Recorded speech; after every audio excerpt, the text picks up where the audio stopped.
Okay, Resonators, so I was scrolling through my favorite subreddit for creepy stories, and I came across one. I don't want to read it by myself, so I'm going to make you guys listen in with me, because after reading some of the comments, apparently this one is really freaky. Okay, the title of this one is My Heels Have Eyes Moment in Texas. So if you ever seen that movie, you already know this is about to be creepy. So, here we go.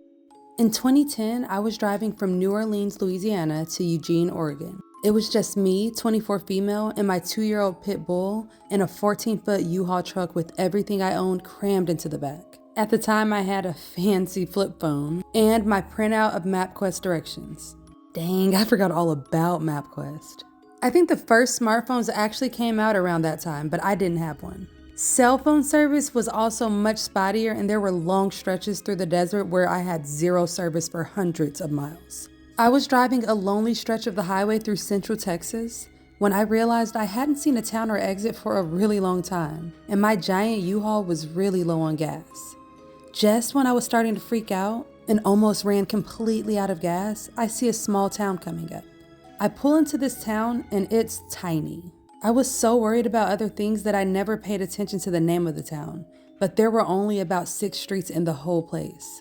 I go fill up my tank and I'm ready to get back on the road. Except, I can't for the life of me find my way back to the highway. I circle the entire town about 4 times and start getting so frustrated because this is such a tiny town. How the heck can I find my way out? I could literally see the highway, but I couldn't get to it.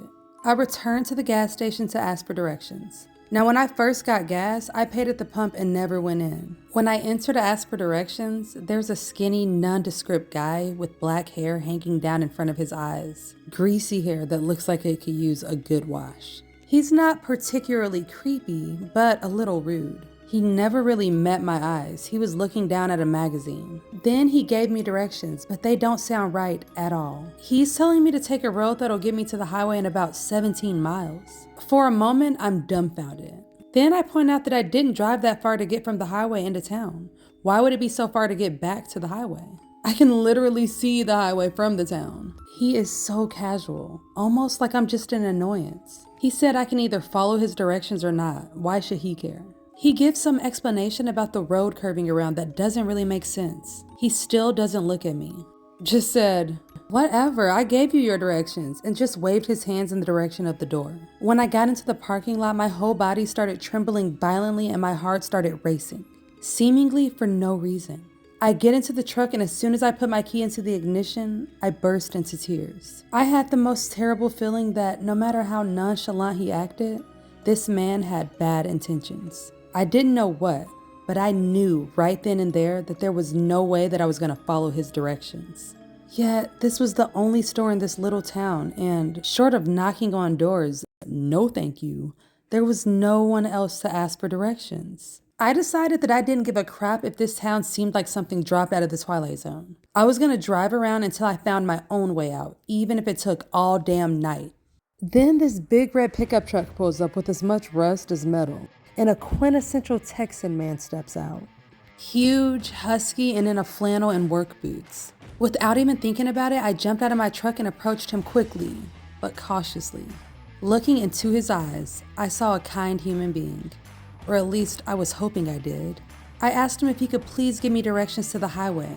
I told him I knew it was silly, but I just couldn't seem to find my way back. He looked concerned because I was visibly upset, so he made me laugh and very cheerfully gave me directions. Apparently, it was a hairpin turnoff right at the end of the small concrete tunnel that I had passed several times.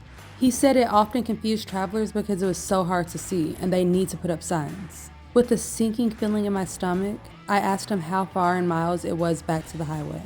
He laughed and gave me a funny look. "Miles, miss? I'd say a quarter mile at most. I mean, you can see the highway right there." At this point, I couldn't help it. I had to know. "What happens if I drive?" And I gave him the direction the man in the store gave me. Texas looked at me very intently and asked me how I knew about that route.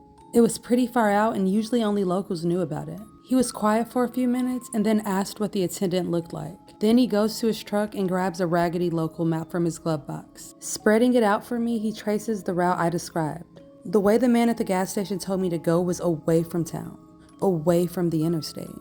And it led seemingly into the middle of nowhere. Texas told me that after about 17 miles, the road dead-ended into the desert. He said that all that was out there was nothing but some junked cars and a few trailers and mobile homes, all owned by the same family. This family was known locally as troublemakers, meth heads, and alcoholics. And the clerk at the gas station was part of the family. He lived down that road. I'll never forget the look in Texas' eyes when he told me this. He told me that I was smart to listen to my instincts, and he told me to be careful while traveling out there. I don't know if the man from the gas station wanted what was in the back of my U-Haul or what was in the driver's seat, but thankfully I didn't have to find out. Oh, and I learned that sometimes angels look like reddy-haired Texans with scruffy faces and rusty pickups. Thank you, random Texas stranger. You really saved my ass, and I will always remember you with tons of love. Sorry I didn't ask your name. You're forever Texas to me now. Guys, this story made the hairs on the back of my neck stand straight up. I am so glad that the writer of this story trusted her gut because there was definitely danger coming. I mean, why would he send her down that road? I don't know, but I'm glad she didn't have to find out. Anyways, I wanted to show you guys 4 of my favorite bowls that I make on my Etsy shop. So let me know in the comments which one is your favorite, and I will see you in the next video. Peace.